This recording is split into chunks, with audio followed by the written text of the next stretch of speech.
a deux groupes en lui, le A et le B. Et donc, il a deux fois des anticorps.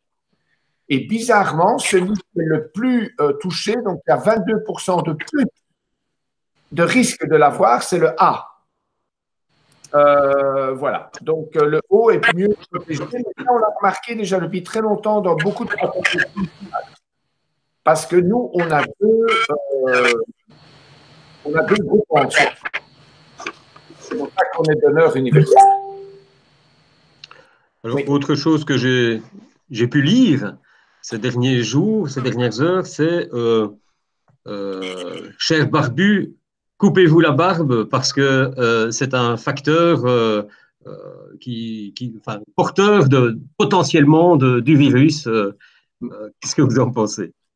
Eh bien, c'est pas du tout de la rigolade. En fait, la barbe, mais ça, c'est déjà, on n'a pas attendu le corona pour en parler. La barbe, paraît-il, est un nid, un nid, comme dirait l'humoristique belge, vraiment d'infection. On ne se rend pas compte, c'est le réceptacle manuel le plus frotté par la main du propriétaire tous les jours. Je regarde notre père délire, ben, il a déjà fait 3 fois du temps mal.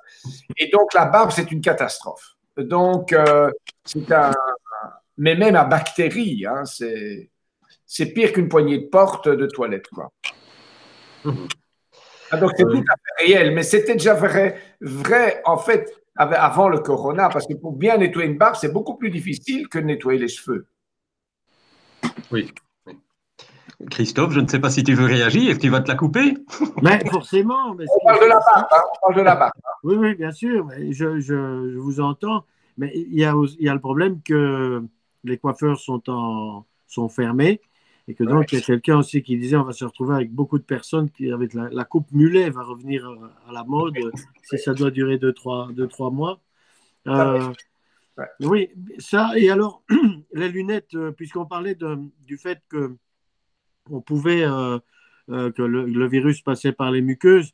Même chose, je suppose que échanger ses lunettes de vue, si on a la même dioptrie avec sa compagne ou quelqu'un, c'est aussi quelque chose qu'il faut éviter. Mais c'est-à-dire que le grand principe, c'est quand, dans une famille, dans une vraie fratrie, sauf les cas où il y a quelqu'un de médicalisé ou qui est obligé de sortir régulièrement, donc tous ces gens de famille pour les caissières de magasins, les éboueurs, les gens qui vont sortir tous les jours, ces personnes-là, quand ils reviennent à la maison, ils sont des hommes à retardement. Donc, eux, il ne faut surtout pas jouer l'intimité du couple.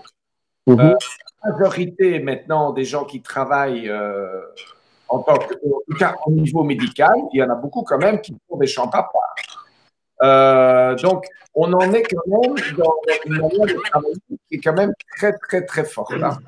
Donc là, il faut être franc. Le couple confiné commence à ne plus se supporter, il peut se toucher comme il veut, mais le couple qui va travailler, ceux-là doivent faire très attention.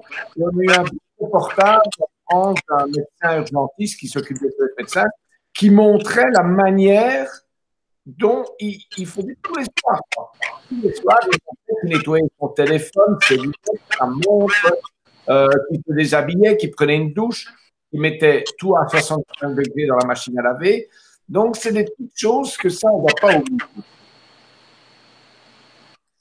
Et même si on reste confiné au sein de la famille, imaginons on est 4 personnes enfermées dans sa maison en permanence, est-ce qu'il est utile de, par exemple, désinfecter les clinches de porte, vérifier une série de choses comme ça? Si on est confiné de confiner, là, il y a un risque. Mais évidemment, dès qu'on va faire des courses, donc une des personnes du confinage va faire des courses, doit revenir en se lavant bien les mains, en se lavant les choses sur le cul, aurait pu se mettre le virus. Mais quand on marche dans la rue, le virus, il faut aussi une certaine concentration. Parce qu'on dit toujours, oui, j'ai passé dans la rue, oui, mais il faut une concentration. Comme sur une plage répétée, comme des lunettes, justement, ou un fruit.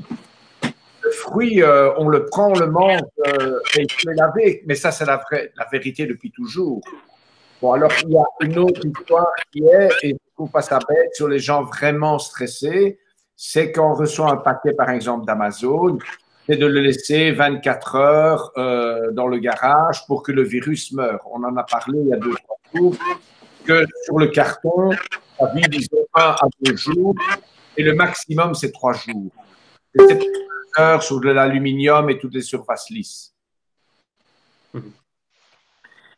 Je signale à tous ceux et toutes celles qui nous regardent en direct en ce moment que vous pouvez poser vos questions via la discussion sur le live Facebook ou sur la page couvain.com dans le chat de Twitch. Vous pouvez également nous envoyer un message via une adresse mail ou via le formulaire, c'est peut-être plus simple sur la page de couvain.com si vous avez des questions.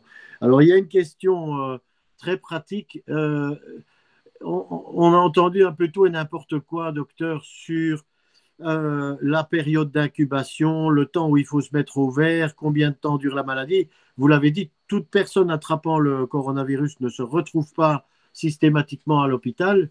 Donc, on sait qu'il y a une période d'incubation. Est-ce que vous pouvez nous repréciser tout ça et nous dire quand est-ce qu'on doit s'inquiéter, quand est-ce qu'on ne doit plus s'inquiéter? Et voilà. C'est-à-dire que quand on est en contact avec quelqu'un qui dit zut, et j'ai le cas de 2 amis qui l'ont, on avait téléphoné il y a une semaine en disant est-ce que tu penses que, et maintenant ils sont en plein dedans, donc ils sont en couple. Si j'ai été en contact avec ces gens, avec ces amis, je dois attendre en fait 14 à 20 jours maximum. Donc on est entre les 14 et 20 jours. Donc ça veut dire j'attends 14 à 20 jours pour savoir si je n'ai aucun symptôme, c'est que je n'ai pas été touché, quoi. Si après 20 jours, donc il y avait 14 jours, ça c'est la vulgarisation, mais on a quelques cas qui ont quand même été 20 jours. Donc 14 jours, c'est déjà génial. Et alors, ça veut dire aucun symptôme. Ça veut dire je n'ai pas d'état frissonneux, je n'ai pas eu de diarrhée, je n'ai pas eu de toux.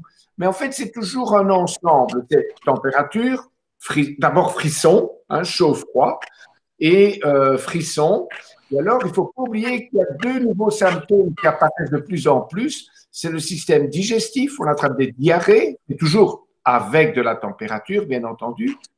Une petite toux, on attrape des diarrhées et une perte de goût. Et donc, une perte de goût, c'est-à-dire les aliments qui passent dans la bouche. Et donc, ça, c'est un des symptômes. Mais le primaire, c'est frisson, température. Une diarrhée tout seul, c'est par rapport au surgelé. Et j'en ai très peur de tous les gens qui ont stocké des surgelés, qui le mangent mal, peut donner une diarrhée, mais ne va pas faire de température. Donc, alors, une fois qu'on a les symptômes qui ont disparu, c'est-à-dire qu'après 7 à 14 jours, tiens, pendant 7 jours, on est très malade, puis 14 jours, ça va mieux. Quand on n'a plus de symptômes, ça veut dire que la température a baissé, est terminée.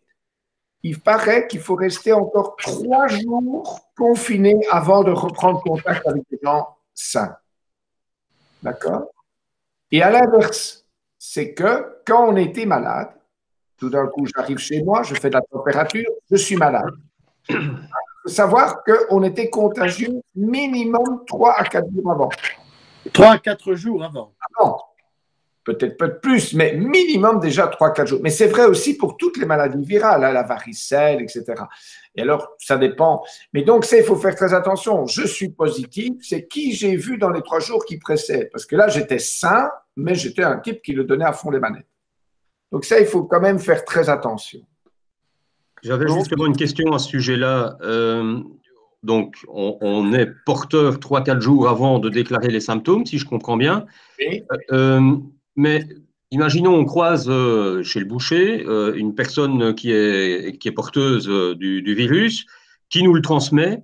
Est-ce qu'on est automatiquement tout de suite contagieux aussi? Ou combien de temps faut-il avant qu'on soit contagieux nous-mêmes vis-à-vis des autres? Eh bien, ça, on a déjà répondu à la moitié de la question. C'est-à-dire que d'abord, il faut qu'une charte virale assez conséquente soit attrapée. Si maintenant je suis dans un magasin et j'ai touché une pièce de monnaie qui a été touchée par quelqu'un qui est malade et qui ne le sait pas, le risque est très faible. Et même qui vient de tousser, c'est très faible parce que la pièce, ça va tenir dans mon porte-monnaie, etc. Donc, il faut une certaine charge virale pour devenir malade. Ça, c'est la première chose. Quelqu'un qui tousserait, qui passe à côté de moi et qui tousse, c'est pas pour ça que je vais l'attraper le risque. Et une fois qu'on sait que la personne est positive, et qu'on est en contact plus ou moins intime, c'est-à-dire postillon, à ce moment-là, attention. Si je suis à côté de quelqu'un qui est malade, il ne me touche pas, il ne me postillonne pas. Est-ce que j'ai répondu à la question? Oui, oui, tout à fait, merci. Voilà. C'est pour ça le masque qu'on parlait la fois passée, de porter un masque d'une manière gratuite, c'est pour empêcher le cas négatif de donner ces postillons, donc celui qui ne serait pas la maladie, qui ne serait pas qui s'est touché, s'il porte un masque, il va déjà empêcher ces postillons qui pourraient peut-être être infectés à l'autre. Donc le masque n'est pas inutile, même en tissu. C'est une manière indirecte de respecter celui qui est en face de toi. Mais vu la propagation du virus, la virulence, on va dire, du virus et sa propagation et la manière dont il passe d'une personne à l'autre, est-ce qu'on peut imaginer que toute personne vivant aujourd'hui sur Terre va devoir faire cette grippe d'une manière ou d'une autre? Oui, alors là, c'est le gros dilemme de la sortie du confinement.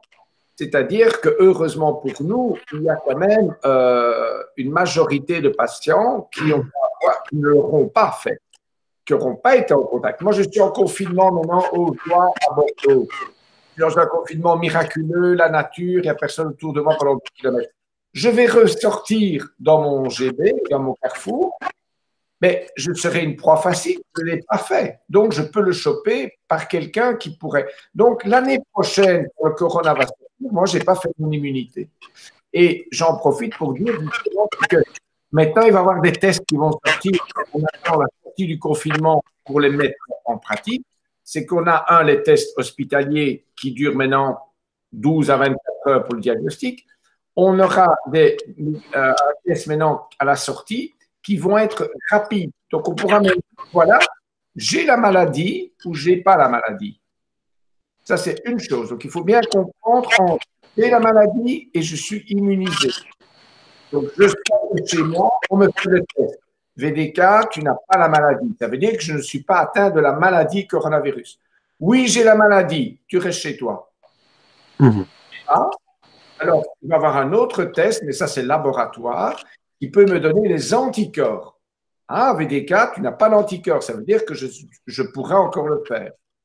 Ou j'ai des anticorps. Tiens, j'ai fait la maladie sans le savoir. J'ai des anticorps, bingo, je peux faire ce que je veux. Mais est-ce qu'il est possible qu'on fasse ce coronavirus comme on aurait un mauvais rhume, sans complication aucune, à la limite sans s'en rendre compte et se retrouver à la sortie Sans s'en rendre compte, je pense qu'il y a toujours quand même un côté minimaliste qui est 1 ou 2 jours de petite grippette. Ça, je ne suis pas bien, j'ai un peu mal partout dans mon corps, j'ai mon nez qui coule, et puis c'est tout. Parce que forcément, encore une fois, on ne nous cite que les cas graves ou en tout cas les cas qui se retrouvent à l'hôpital. Mais donc, on pourrait se retrouver avec quelqu'un qui n'a pas été même à la limite visité par le médecin, qui a pris 5 Dafalgan et qui a passé ça comme si c'était un rhume sans… Mais celui qui a pris 5 Dafalgan doit déjà être conscient qu'il a fait quelque chose. Parce que, à moins qu'on soit vraiment le psychosomatique, c'est-à-dire celui qui croit toujours avoir une maladie en lui, si on prend un Dafalgan une fois, un Dafalgan une deuxième fois et un troisième le lendemain, c'est quand même qu'on couvre quelque chose. Maintenant, il faut être objectif, on peut couvrir. Et je pense à ça, il ne faut pas oublier, il y a un gros problème qui arrive maintenant, c'est les allergies. Je dis ça haut et fort, tous les allergiques, on arrive dans l'allergie boulot. Donc, les allergiques qui m'entendent connaissent très bien la chose. Le printemps arrive, le boulot est en train de… Et qu'est-ce que ça donne? Ça donne une rhinite et une toux, mais sans température. Oui. C'est la différence. Voilà. Ici, la différence avec le coronavirus, c'est que systématiquement, il y a température. Oui. Ça, pour le moment, il n'y en a pas un qui a dit, tiens, j'ai fait le corona, je n'ai pas fait de température. L'allergie, on coule, ça coule blanc. Quoi, les pauvres allergiques le connaissent. Voilà. Je présume qu'un risque aussi, c'est que le corona nous revienne en ayant muté d'ici quelques années. Si je comprends bien, le corona, c'est pas nouveau. Il y a déjà eu d'autres coronas auparavant. Oui, oui. Et donc, en fait, c'est quoi le même virus qui mute? Alors là, c'est toute l'histoire du complot. C'est-à-dire qu'on a eu deux. Je n'ai pas dit ça. Non, je sais moi non plus. Je ne suis pas du tout un mythopode. Et donc, le corona existe toujours. Non, pas depuis toujours, depuis quand même pas mal de temps. On le remarque dans la grippe saisonnière. Mais un virus, c'est ça sa méchanceté, c'est qu'il se transforme pour survivre, etc. Et c'est vrai que le 19 est une mutation. Est-ce que c'est une mutation humaine, volontaire ou de la nature? Pour le moment, je dirais, on s'en fout. Et donc, le principe, c'est que ce 19 va muter. C'est pour ça que les vaccins qu'on construit, et systématiquement le H1N1, mais non, évidemment, il y aura le 19 dedans, plus le nouveau susceptible. Et c'est ça qu'on entend pour le moment. C'est qu'on a fait le vaccin, mais on a trouvé un quatrième qui arrivait. C'était le cas de H1N1. On avait fait le vaccin et on a vu en dernière minute qu'il y a un virus qui s'amenait rapidement. Mais là, on a fait le carré. Et ça vient toujours de la Chine. En fait, pourquoi? Parce qu'en Chine, il y a d'abord une grande concentration de personnes et c'est surtout la mauvaise habitude alimentaire qui est manger des animaux entre guillemets crus, c'est-à-dire des chauves-souris, des souris, des rats, des chiens, mais tous ces animaux sont porteurs. Et en fait, la Chine devra, sans leur porter le blâme, ils devront vraiment, et je pense qu'ils vont le faire, se revoir au niveau alimentation et confinement. Mais ça veut dire aussi que nous, on a intérêt à prendre un maximum de leçons de cet épisode-ci, parce que d'autres coronas pourraient nous retomber dessus dans les années futures. Ah oui, c'est pour ça que quand on entend les minutes, que maintenant, ils vont drôlement bien se préparer à tout ça. Mais officieusement, c'est toujours le virus qui nous arrive. Normalement, déjà, en janvier ou en décembre, l'année d'après, on sait, c'est comme ça qu'on fait le vaccin. C'est grâce à ça qu'on fait le vaccin. Et on va le chercher en Chine, hein, chez les cochons, etc. Donc, il ne faut pas parler le complot. La Chine, le puits béni de tous ces virus. Est-ce qu'on va à ton avis, on va reparler du confinement, est-ce qu'on va vers une sortie comme prévu maintenant les plus optimistes parlent de fin avril? Est-ce qu'on va vers ça ou est-ce que toi tu penses qu'on peut aller au-delà? Mais en fait, tout ça va être résumé par le pic. Pour le moment, on entend bien dans tous les commentateurs médicaux, c'est qu'on n'est pas arrivé au pic. On rêverait d'arriver au pic parce qu'une fois que ça descend, au plus vite ça descend, au plus vite le confinement va être relaxé. Et je pense qu'ils attendent deux choses. Un, que le pic passe, mais surtout qu'ils soient prêts par rapport aux tests.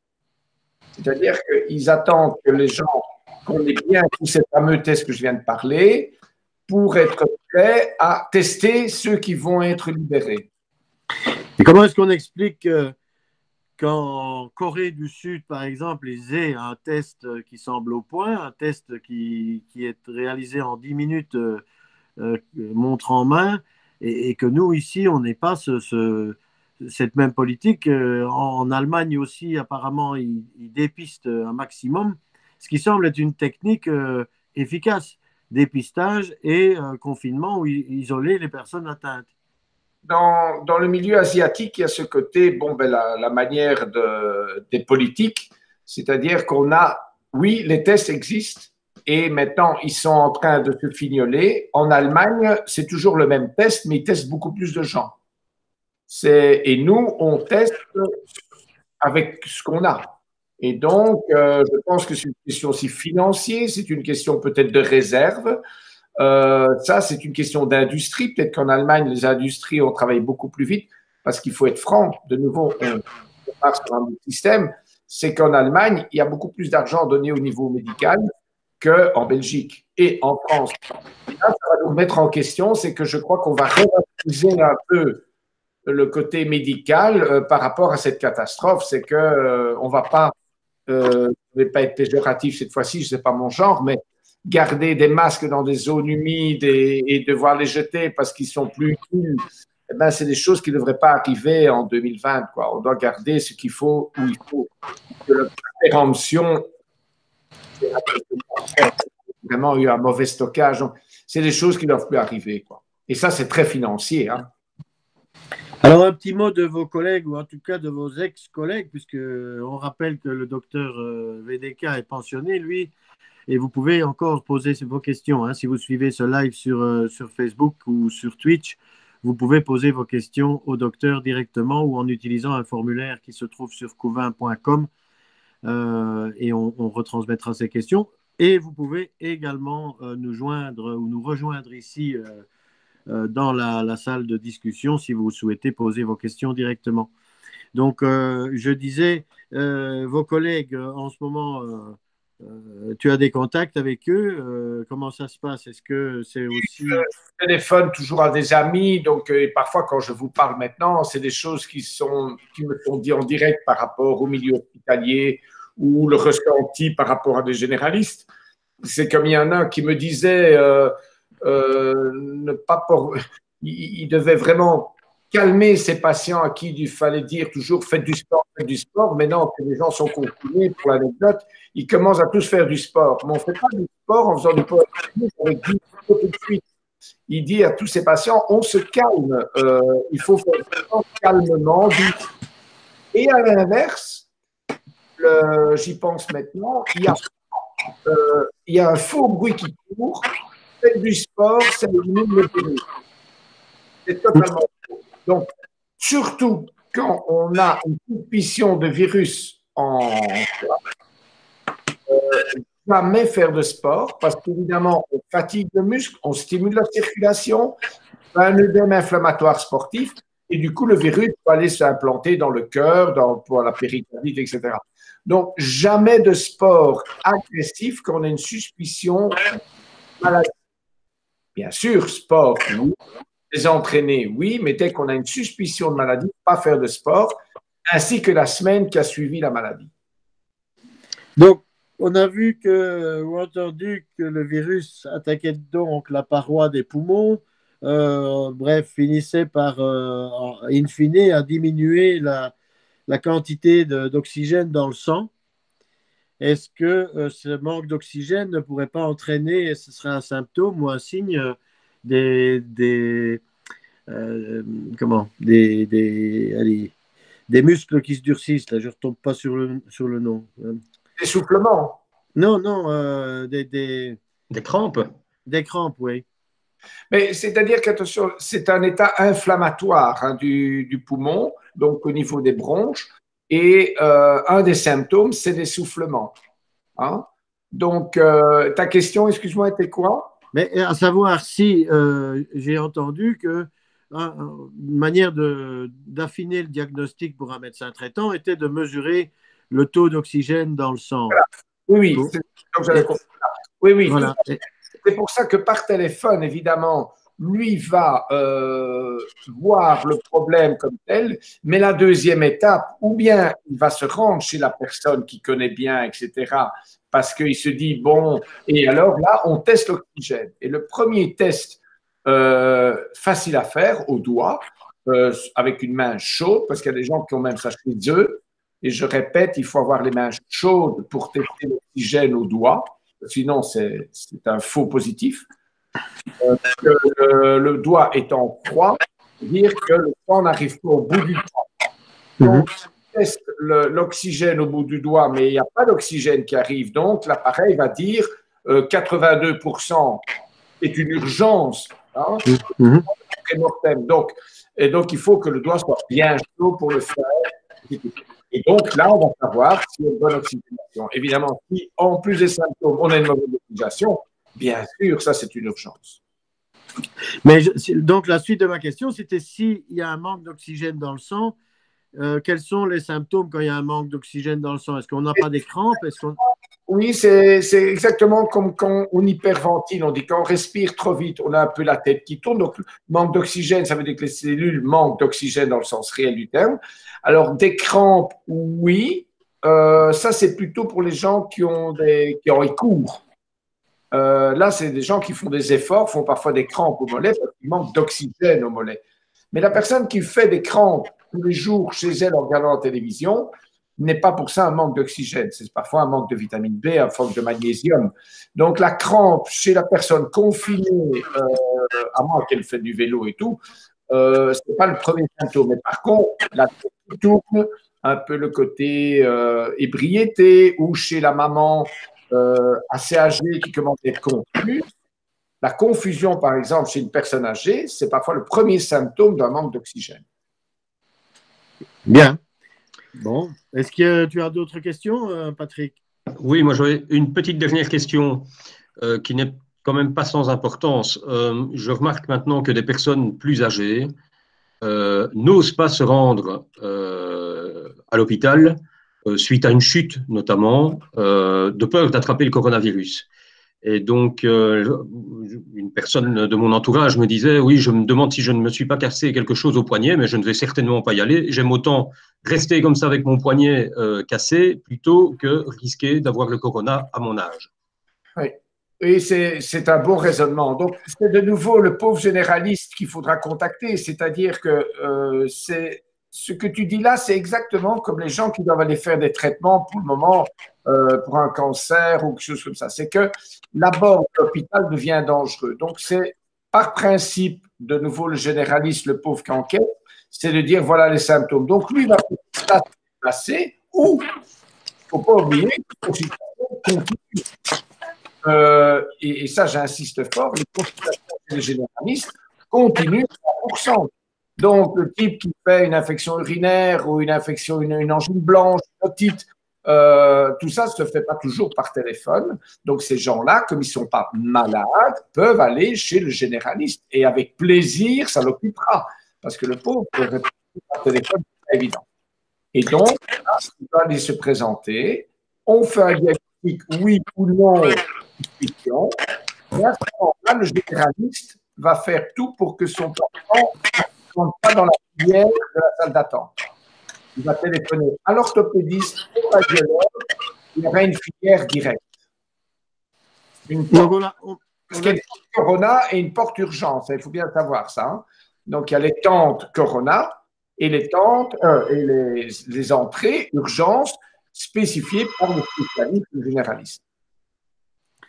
Alors, si je constate avoir les symptômes, on l'a compris, fièvre, chez qui est-ce que ça sonne?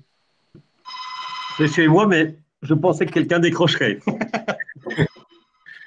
Donc, je disais, Philippe, si je constate des symptômes, les symptômes qu'on a décrits, un peu de diarrhée, un mal de tête, de la fièvre, enfin, un peu d'essoufflement, je me dis, voilà, ça y est, j'ai attrapé le coronavirus. Je sais que je ne peux pas me rendre chez mon médecin traitant, je suis obligé de lui téléphoner. Et celui-ci, même en entendant tout ça, ne peut pas lui-même me rendre visite parce que je suis susceptible d'être contagieux. Donc, j'ai cru entendre que le médecin traitant ne pouvait même pas, par mesure de précaution, ne visitait pas les patients qui… Non. Et ça, c'est réel. Ça, c'est réel, mais non, mais qu'est-ce qu'il va faire? Il va dire, écoute, Albert, Gérard, Christophe, vas-y, je te fais un papier par mail et tu vas te présenter aux urgences. Grâce à son papier, il pourra faire le dépistage. Et si dépistage il y a, à ce moment-là, on verra les symptômes, oui ou non, l'oxygène, justement, l'état, ses antécédents et tout ça. Il va rentrer à la maison, confinement total et les gens qui ont été autour de lui. Ou alors, il est dans un état grave et on rentre. Et comment est-ce qu'un médecin généraliste va… il y a un degré, une gradation par rapport à l'état Mais ce que tu viens de dire, en fait, hein, c'est température, c'est j'ai mal partout, j'ai une petite diarrhée, j'ai une perte de goût. Tu es jeune, tu n'as pas d'antécédent. OK, tu te sens bien? Oui, on se retéléphone. C'est-à-dire que malheureusement, là, il y a un suivi, et c'est ça que la grosse charge téléphonique, c'est qu'il y a un suivi de tous ces gens, tous ces patients, de jour en jour. Ah oui, mais maintenant, tiens, à propos, j'ai l'appareil à oxygène de ma grand-mère, est-ce que je peux regarder? Ah ben oui, c'est une très bonne idée, regarde. Ah, mais putain, tu as 90. Ah, ça, c'est pas normal, go. Donc, tout ça, c'est une question d'évolution, mais si maintenant, il y a essoufflement, température, perte de goût, un peu d'ébriété, perte d'équilibre et manque d'oxygène, bon, ben alors là, il n'y a pas de choix, quoi. Non, il n'y a pas de choix, sauf que est-ce que c'est encore utile de se faire dépister, puisque là, tous les éléments qui Ah sont oui, alors, avancés. tu sais que tu es positif, tu n'es pas assez malade pour rester à l'hôpital, tu restes pas à l'hôpital, tu rentres chez toi. Ça veut dire que les jours qui précèdent, tu étais contaminant et donc tu dois prévenir ceux qui sont autour de toi. Oui, mais si mon diagnostic ou mon dépistage ne conduit pas à une hospitalisation systématique, jusqu'à quel moment est-ce qu'on peut se dire ben, je ne vais pas me faire dépister? La dangerosité du patient. Si maintenant il n'est pas dans un état de dangerosité, ben on dit écoute, tu restes à la maison et on se retéléphone dans 2 jours. Ou voilà. Et puis alors, dans 2 jours, boum, sa femme commence. Il y a 80% qui ne seront pas en danger. Et à partir de quel moment est-ce qu'on considère? Parce qu'il y a des choses qui sont quand même assez, entre guillemets, pas paniquantes, mais qui sont inquiétantes sur des témoignages qui disent oui, le patient allait bien, il est arrivé à l'hôpital et 2 heures après, il était sous respirateur. C'est-à-dire qu'il y a une sorte, est-ce qu'il n'y a pas une sorte d'accélération ou est-ce que ça touche les personnes à risque? Oui, oui. En fait, tout le problème, ce sont les antécédents et du patient et de sa fragilité. Et ça, c'est malheureusement pour le médecin traitant, c'est sa disponibilité, même le week-end maintenant, téléphonique, parce que c'est comme un enfant qui a une diarrhée, il peut se déshydrater en 2 heures, comme il peut passer tout le week-end à l'aise. Donc, ça, c'est vraiment la disponibilité téléphonique et au jugement humain du médecin qui va stresser ou du médecin qui ne stressera pas, le patient qui ne va pas écouter son médecin et partir quand même.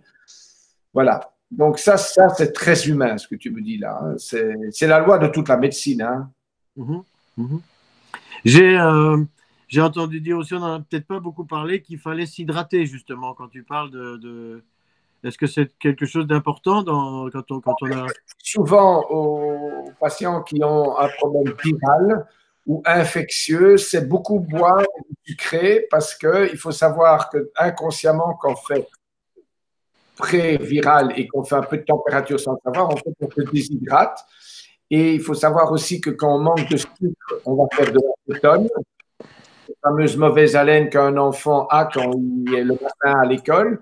Donc, à ce moment-là, on se déshydrate, on perd du sucre, on fait de l'acétone, et l'acétone va donner une ébriété et des vomissements.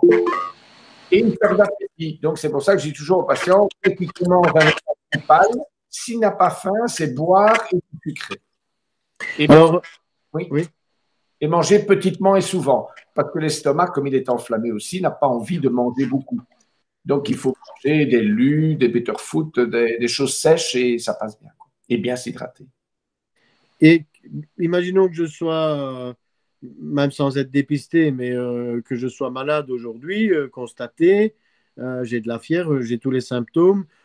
Il y a donc cette inquiétude à avoir pour les autres sur les 5 jours précédents pour savoir qui j'ai fréquenté et qui j'ai vu 5 jours minimum, c'est ça? Ça, disons 4-5 jours, oui. 4-5 jours.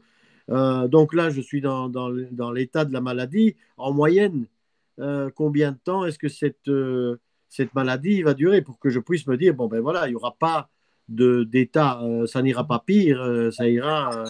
Je pense que c'est vraiment, quand je n'ai pas l'expérience, mais les 2 patients que j'avais qui j'ai le temps, c'est vraiment dans les 3 jours, on va.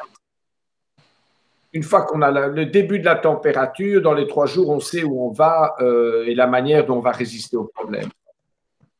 Donc, après 3 jours, on va dire qu'il n'y a pas… 4 jours, on sait, voilà, j'ai ma toux. Parce que la température, en fait, il faudra presque 7 jours où on sera très, très mal.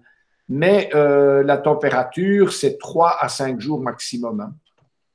L'état grippal, souvent, quel qu'il soit, c'est 3 jours de température. Et quand je parle d'un état grippal, ce n'est pas un rhume. Hein. Un état grippal saisonnier, c'est on ne sait plus monter les escaliers tellement qu'on a mal aux muscles. Un vrai grippe, c'est sous le lit, on transpire, on est mouillé, on n'en peut plus. Hein. Donc, c'est ça l'état grippal et ce n'est pas une simple rhinite. Oui, oui, oui. Donc, Quand les gens j'ai une grippe, non, la grippe, c'est ça. Quoi. Parce qu'il y a, oui, enfin, moi, je parle pour le cas, pour notre cas, ici, chez moi, dans la famille, on ne fait pas de grippe. Donc, à la limite, on ne sait pas trop ce que c'est qu'une grippe. Quand on nous dit que ça ressemble à une grippe, jamais fait, hein. Il est peut-être bon de redire qu'une grippe, même une grippe saisonnière, c'est quand même quelque chose d'assez dur à supporter et qu'on on ne sait pas aller travailler avec une vraie grippe saisonnière. Mais il y a des grippes qu'on immunise bien et du coup, on est bien. On prend du l'aspédique, du dafalgan, ça dure 2 jours et puis c'est pas. C'est ce que nous, en tant que médecins, 9 fois sur 10, on fait. Comme on attrape homéopathiquement tout ce que nos patients attrapent, souvent on fait des petites grippettes et on continue à travailler. Mais on est vicieux et qu'on transmet. Et quand on regarde dans les maisons de repos, évidemment, les infirmières, ceux qui ne servent les repas et les médecins qui vont examiner. Quoi. Bien. Est-ce que vous nous quittez, mon cher Patrick? Il doit nous quitter. Il Désolé, on a beaucoup de boulot pour le moment. Hein. Patrick est journaliste, hein, Philippe. Il est au journal Berlin. C'est lui qui a réalisé l'article. Ah, mais merci beaucoup. Tu as vu l'article? Oui, alors je ne sais pas qui a écrit l'homme. L'homme en tant que moi, médecin, ou le collègue, c'était mignon, l'homme. Dans un des 2 articles, il y a marqué l'homme en parlant de moi. Il y a quelqu'un qui nous demande si les jeunes de 25-30 ans atteints ont des pathologies associées. Je ne sais pas trop ce que ça veut dire, des pathologies associées. On a bien vu dans les cours, je ne les ai plus devant moi, c'est vrai qu'il y a des 25-30 ans qui sont touchés, mais en fait, dans les décès, il n'y en a quand même presque pas de cet âge-là. Hein. Je vais me donner la peine d'aller revoir ce que je viens de faire. Oui, on est quand même dans des tranches d'âge, on est toujours… J'ai vu que ce que tu disais tout à l'heure, que la tranche d'âge la plus touchée, ou en tout cas ceux qui ont une forme plus grave de la maladie, sont au-delà de 60 ans, c'est ça? Hein? Oui, voilà, attends, j'y arrive tout de suite parce qu'autant dire des choses sympathiques. Oui, et donc la zone la plus touchée aussi, c'est incroyable, c'est la Flandre, Bruxelles et alors le Hainaut. Et le point noir de la Belgique, c'est le Limbourg. Oui, alors il y a aussi une carte qui est sortie pour mettre cette carte en relation avec la carte des cas, parce qu'on voyait quand… Les décès, tu vois, il y a au-delà de tout, c'est 65 à 84 ans. Puis, il y a plus de 85 ans. Puis, il y a une petite minorité qui est plus ou moins 10, qui est 45 à 64. Et puis, vraiment, vraiment une minorité entre 25 et 44. Entre 0 et 24, il n'y a pas de décès. Oui, et donc, et tu ne sais pas si ces jeunes-là avaient des pathologies Non, malheureusement. Bien. Bon, ben, si vous avez encore des questions à poser au docteur, vous pouvez le faire encore là, via le chat sur la page Facebook ou via Twitch, ou encore en utilisant le formulaire qui est sur la page de couvain.com. On en a encore pour 2-3 minutes ici. Et puis, si pas, posez vos questions aujourd'hui, après-demain et ainsi de suite. On se reverra, Philippe. Moi, je te propose, si tu peux encore nous consacrer un peu de temps, milieu de la semaine prochaine, pour refaire un point, à moins que ça justifie avant. Quel jour avant? Oui. Bonjour docteur, c'est Francis. Dites, j'ai reçu un mail de Léa qui pose une question. Donc, la question est combien de temps dure en moyenne la maladie? Ah ben, c'est justement, donc, elle dure entre plus ou moins 7 jours, on est malade. Donc, 3 à 4 jours vraiment malade, 7 jours malade, et au total, c'est 15 jours. C'est-à-dire qu'après être malade, c'est-à-dire quand la température, on dit que on n'est plus malade une fois que la température chute. Donc, normalement, c'est 3-4 jours. Puis, il y a les symptômes qui disparaissent, le goût, normalement, revient, mais on n'a pas beaucoup de recul pour ça. C'est assez neuf, tout ça. Et alors, après, il y a toute cette période d'une semaine où le corps récupère au niveau musculaire, au niveau hydratation, au niveau courbature. Et c'est là qu'à ce moment-là, il faut manger, je ne suis pas très bio, mais de remanger des légumes, des bananes, de manger varié et se ruer beaucoup sur les légumes. Hein. On a tout le temps de cuisiner maintenant. Voilà. Donc, c'est 7 à 14 jours. D'accord. Merci beaucoup, docteur. Donc, pour être vraiment sûr, autant attendre 14 jours. Là, on est sûr que ça n'ira pas au-delà, quoi. Évidemment, la période d'incubation et la guérison. Hein. Le virus, c'est 4 à 7 jours. Mais après, je défie les gens d'aller retravailler parce qu'ils vont être tout cassés. Hein. C'est vrai qu'il y en a quand même beaucoup qui veulent travailler et je les remercie. Hein. Et si vous voulez donner, même les petits agriculteurs, il ne faut pas les oublier en Wallonie. Hein. Non, bien évidemment. Voilà. Donc, j'espère que j'ai répondu à vos questions d'une manière compréhensive. Oui, je pense. Hein. Je pense qu'on a tout ce qu'il nous faut là. On a répondu à toutes les questions qui nous ont été posées. Je ne vois plus rien dans le groupe non plus. Francis non plus, tu n'as plus rien comme question? Non, plus rien non plus. Voilà, on a fait le tour. Donc, Et donc, on se revoit mercredi ou mercredi, si tu veux, oui. Eh ben, d'accord, pas de problème. Eh ben, mercredi à 2h30. C'est parfait. Merci, docteur. Merci. Au revoir. Hein. Merci à tous ceux qui ont participé. Salut à tous. Et à mercredi alors.